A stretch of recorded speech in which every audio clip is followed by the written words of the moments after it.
Hay personas que no viven el amor como un refugio, sino como un territorio inestable. Aman, pero al mismo tiempo temen. Se vinculan, pero nunca descansan. Para ellas, el apego ansioso no es una etiqueta psicológica, sino una experiencia diaria marcada por la inquietud, la anticipación y el miedo constante a perder al otro. No es que amen demasiado, es que aman con el sistema nervioso en alerta. En el apego ansioso, la relación no se siente segura. Cada cambio de tono, cada silencio, cada distancia mínima puede activar una alarma interna. Aparece la sensación de que algo va mal, incluso cuando no hay pruebas claras. El corazón se adelanta a una posible pérdida y la mente empieza a imaginar escenarios de abandono antes de que nada haya ocurrido. Este miedo no surge porque la persona sea insegura por naturaleza, ni porque no sepa amar. Surge porque, en lo profundo, existe una herida, la vivencia de que el vínculo puede desaparecer en cualquier momento. Por eso, amar se convierte en vigilar, comprobar, interpretar y sostener la relación con una tensión constante. El problema es que este estado de alerta no protege el vínculo. Al contrario, lo desgasta. La persona con apego ansioso vive atrapada entre el deseo de cercanía y el temor de ser dejada, oscilando entre la necesidad intensa de conexión y el miedo paralizante a no ser suficiente. Y así, el amor deja de ser un lugar donde descansar y se transforma en un espacio donde sobrevivir emocionalmente. El apego ansioso no es amar demasiado ni necesitar en exceso. Tampoco es una falla de carácter ni una debilidad emocional. Es un patrón aprendido de vinculación en el que la seguridad interna depende, en gran medida, de la disponibilidad del otro. La calma no nace desde dentro, sino que llega o se pierde, según las señales externas que da la relación. Quien vive con apego ansioso suele sentir que el vínculo es vital para su estabilidad emocional. No porque no pueda vivir sin la otra persona, sino porque su sistema emocional interpreta la distancia como una amenaza. Por eso, la relación se convierte en una fuente constante de regulación emocional. Cuando el otro se acerca hay alivio, cuando se aleja, aparece la ansiedad. Es importante aclarar lo que no es apego ansioso. No es manipulación consciente, no es dependencia por comodidad, ni es falta de amor propio en el sentido superficial. Muchas personas con apego ansioso son empáticas, profundas y capaces de amar intensamente.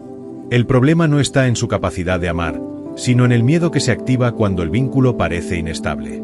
En esencia, el apego ansioso es una estrategia de supervivencia emocional aprendida temprano. Una forma de decir, si estoy atento, si me esfuerzo más, si no pierdo de vista al otro, quizá no me abandonen.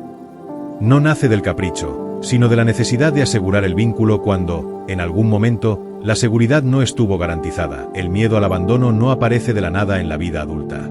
Se va formando lentamente, muchas veces en etapas tempranas, cuando la seguridad emocional depende de figuras que no siempre estuvieron disponibles de forma consistente. No se trata solo de ausencias físicas, sino de presencias impredecibles, a veces cercanas, a veces frías, a veces protectoras y otras emocionalmente lejanas. Cuando un niño no sabe con claridad si será atendido, aprendido o calmado cuando lo necesita, su sistema emocional aprende a mantenerse en alerta. El mensaje interno no suele ser consciente, pero queda grabado. El vínculo puede desaparecer. A partir de ahí, la cercanía se vuelve algo que hay que asegurar, no algo que se pueda dar por hecho.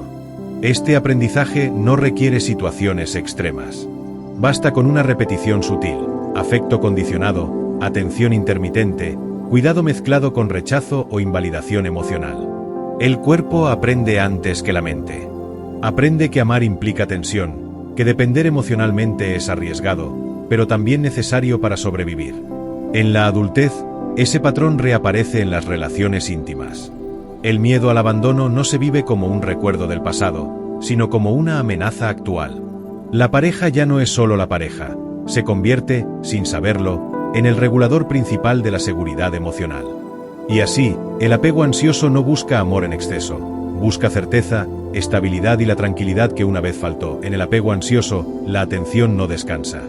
La mente permanece orientada hacia el otro, escaneando señales, buscando pistas que confirmen si el vínculo sigue a salvo. Un cambio mínimo en el tono de voz, una respuesta más corta, un mensaje que tarda en llegar, pueden activar una intensa inquietud interna. No porque esos hechos sean graves en sí mismos, sino porque el sistema emocional los interpreta como posibles señales de pérdida. Esta hipervigilancia no es una elección consciente. Es una respuesta automática aprendida para proteger el vínculo. La persona siente que, si está atenta, si anticipa, si detecta a tiempo cualquier cambio, podrá evitar el abandono. El problema es que este estado constante de alerta termina agotando emocionalmente y distorsionando la percepción de la relación. Vivir pendiente del otro implica vivir poco conectado con uno mismo. La atención se desplaza hacia afuera, dejando en segundo plano las propias necesidades, límites y sensaciones internas. Poco a poco, la calma personal queda supeditada a la conducta ajena. El bienestar depende de respuestas externas, no de un anclaje interno estable. Paradójicamente, esta vigilancia no aporta seguridad real. Al contrario, mantiene al sistema nervioso activado, impide disfrutar de la cercanía y genera una tensión que se filtra en la relación. El apego ansioso no nace del deseo de controlar, sino del miedo profundo a perder. Y mientras ese miedo dirige la atención, el vínculo se vive más como una amenaza potencial que como un espacio de encuentro genuino. Para quien vive con apego ansioso, el silencio rara vez es neutro. No se percibe como un espacio de pausa o descanso, sino como una señal inquietante que activa preguntas internas sin respuesta. Cuando el otro no escribe, no llama o no muestra la misma cercanía de siempre, la mente empieza a llenarse de interpretaciones, casi siempre orientadas a la pérdida. La ansiedad relacional surge precisamente ahí, en esos vacíos que la mente no sabe tolerar.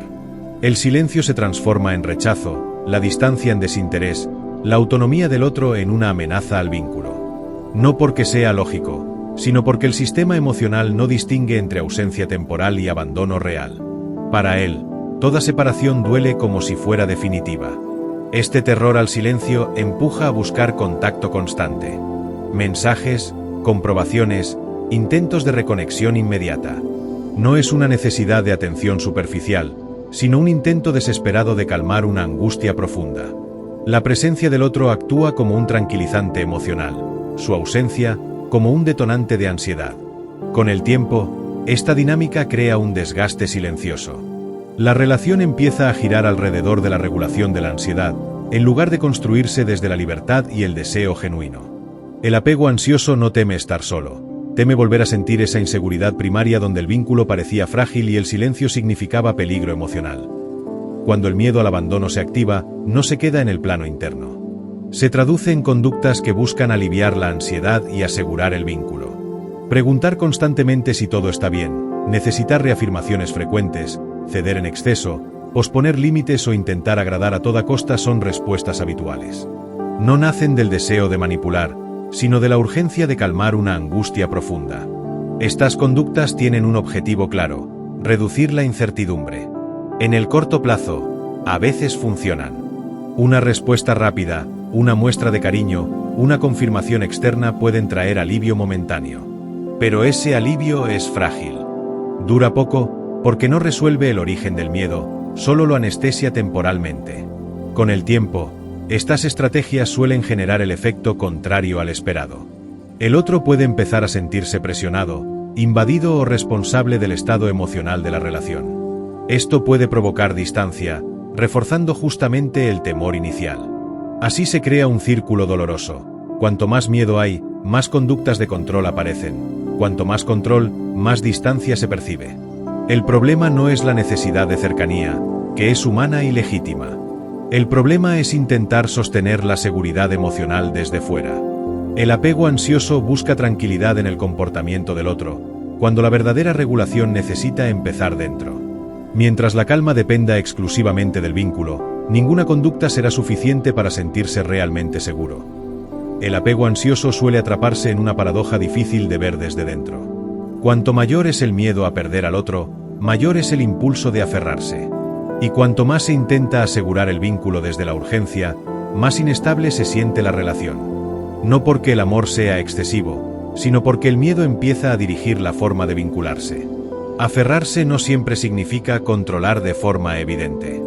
A veces se expresa como una entrega desmedida, una adaptación constante, una renuncia silenciosa a las propias necesidades con tal de no generar conflicto. El mensaje interno suele ser: si me esfuerzo más, si no molesto, si estoy siempre disponible, no se irán. Sin embargo, esta estrategia deja a la persona cada vez más desconectada de sí misma. Este desequilibrio alimenta la inseguridad. Al perder contacto con la propia base interna, la dependencia emocional aumenta y el miedo se intensifica. La persona empieza a sentir que sin el otro no hay estabilidad posible, lo que refuerza la sensación de fragilidad del vínculo. Paradójicamente, el apego se vuelve más ansioso cuanto más se intenta asegurar la relación desde el sacrificio personal. El miedo no disminuye, se amplifica. Y así, el vínculo deja de ser un espacio de encuentro entre dos personas para convertirse en un lugar donde una intenta sostenerlo todo sola, cargando con una responsabilidad emocional que no le corresponde. En el apego ansioso, la autoestima no suele estar ausente, pero sí condicionada. El valor personal se experimenta como algo inestable, que sube o baja según la respuesta del otro. Cuando hay cercanía, atención o afecto, aparece una sensación de valía. Cuando hay distancia, silencio o cambio, esa valía se pone en duda de inmediato. La persona no piensa necesariamente no valgo nada, pero si puede sentir algo en mí no es suficiente para que se queden. Así, el amor recibido se convierte en una medida del propio valor. La mirada del otro funciona como un espejo que define quién se es y cuánto se merece. Esto genera una dependencia emocional silenciosa, difícil de reconocer. Esta autoestima condicionada tiene un coste profundo. La persona empieza a adaptarse para ser aceptada, a suavizar partes de sí misma, a ocultar necesidades o incomodidades por miedo a generar rechazo. El vínculo se mantiene, pero a cambio de una pérdida progresiva de autenticidad. El problema no es necesitar validación, algo humano y natural, sino depender de ella para existir emocionalmente. Cuando el valor propio depende del amor externo, cualquier amenaza al vínculo se vive como una amenaza a la identidad. Y así, el miedo a perder al otro no solo implica perder una relación, sino perder la sensación de quién se es. Es fácil confundir el apego ansioso con una supuesta debilidad emocional. Desde fuera, puede parecer falta de carácter, inseguridad excesiva o incapacidad para estar solo. Pero esta mirada es injusta y simplista. El apego ansioso no nace de la fragilidad, sino de un aprendizaje profundo sobre cómo sobrevivir emocionalmente en los vínculos. La persona con apego ansioso aprendió, en algún momento, que la conexión no estaba garantizada, que el amor podía retirarse, cambiar o volverse inaccesible sin previo aviso. Frente a eso, desarrolló una estrategia: intensificar el vínculo, estar disponible, adaptarse, anticipar. No porque fuera débil, sino porque era la mejor forma que encontró para no perder la relación. Este aprendizaje queda grabado en el sistema emocional, no en la lógica. Por eso, aunque la persona sea madura, consciente o tenga recursos personales, el miedo se activa igual. No responde a la razón, sino a memorias emocionales antiguas que se reactivan en la intimidad. Comprender esto cambia la mirada. El apego ansioso no es un fallo personal, es una respuesta aprendida a contextos relacionales inciertos. Y todo lo aprendido puede revisarse. Cuando se deja de juzgar el patrón y se empieza a entender su función protectora original, se abre la puerta a transformarlo sin violencia interna ni culpa. Regular el apego ansioso no empieza cambiando a la pareja ni controlando mejor la relación. Empieza aprendiendo a sostener la ansiedad sin actuarla de inmediato. El primer paso es reconocer que la activación interna no siempre refleja un peligro real, sino una memoria emocional que se enciende. Sentir miedo no significa que algo malo esté ocurriendo, significa que algo antiguo ha sido activado. Aprender a pausar es fundamental. Antes de escribir, reclamar o buscar confirmación, es necesario crear un pequeño espacio interno. Respirar, nombrar lo que se siente, identificar la emoción sin juzgarla. La ansiedad necesita ser contenida, no expulsada hacia el otro. Cuando se logra permanecer unos minutos con la incomodidad, el sistema nervioso empieza a regularse por sí mismo. Otro aspecto clave es desarrollar una base interna de seguridad. Esto implica reconectar con el propio cuerpo, con rutinas que generen estabilidad, con límites claros y con una vida emocional que no dependa exclusivamente del vínculo. Cuanto más recursos internos existen, menos peso recae sobre la relación como única fuente de calma. Regular el apego ansioso no significa volverse frío ni distante. Significa aprender a estar en vínculo sin perder el eje. La seguridad no llega cuando el otro demuestra que no se irá, sino cuando uno empieza a sentir que, pase lo que pase, puede sostenerse emocionalmente. Ese es el verdadero cambio. Pasar de buscar seguridad fuera a empezar a construirla dentro. Vincularse desde un lugar más seguro no significa dejar de necesitar al otro, sino dejar de abandonarse a uno mismo en el intento de conservar la relación. Para quien ha vivido con apego ansioso, esta es una de las transiciones más complejas. Aprender que el vínculo puede existir sin vigilancia constante, sin sacrificio permanente y sin miedo continuo a desaparecer. Esto empieza por recuperar el contacto con las propias necesidades. Preguntarse qué se siente, qué se necesita y qué se está callando por temor a generar conflicto. Vincularse sin perderse implica atreverse a existir dentro de la relación, no solo adaptarse a ella. Implica poner límites, expresar incomodidades y aceptar que el desacuerdo no equivale al abandono. Cuando la identidad deja de girar exclusivamente alrededor del vínculo, la relación se vuelve más equilibrada. El otro ya no es el único regulador emocional, sino un compañero con quien compartir, no alguien a quien sostener a cualquier precio. Esto reduce la ansiedad porque la estabilidad ya no depende de controlar la cercanía, sino de confiar en la propia capacidad de sostenerse. Aprender a vincularse sin perderse es un proceso gradual. No se trata de hacerlo perfecto, sino de ir volviendo a uno mismo una y otra vez. Cada vez que la persona se elige, el miedo pierde fuerza. Y poco a poco, el amor deja de sentirse como una amenaza para convertirse en un espacio donde estar presente sin desaparecer. Cerrar la herida del apego ansioso no significa dejar de amar ni volverse invulnerable. Significa dejar de vivir en estado de amenaza dentro del vínculo. Cuando la seguridad empieza a construirse desde dentro, el amor deja de ser una prueba constante y se convierte en una experiencia más libre, más real y menos temida. Amar sin alerta no es no sentir miedo nunca, sino no dejar que el miedo dirija cada gesto. Es aprender a distinguir entre lo que ocurre en el presente y lo que pertenece al pasado emocional. Es comprender que la cercanía no necesita ser vigilada para existir, y que la distancia no siempre anuncia abandono. El cuerpo aprende, poco a poco, que puede relajarse. Este proceso implica duelo. Duelo por el tiempo vivido en tensión, por el amor sostenido desde el esfuerzo constante, por la versión de uno mismo que creyó que tenía que desaparecer para que el otro se quedara. Pero también implica recuperación, recuperar la calma, la identidad y la capacidad de amar sin perderse. Cuando la herida empieza a cerrarse, el vínculo deja de ser un campo minado y se transforma en un lugar de encuentro. Amar ya no duele por anticipado. Y aunque la incertidumbre nunca desaparece del todo, deja de gobernar la relación. El apego ansioso no define quién eres. Es solo una historia aprendida que puede reescribirse con conciencia, paciencia y cuidado. Si este contenido te ayudó a entenderte mejor o a mirar tus relaciones con más claridad, apóyalo con un like y suscríbete al canal. Aquí seguimos explorando el viaje interior para aprender a vincularnos con más seguridad, conciencia y calma.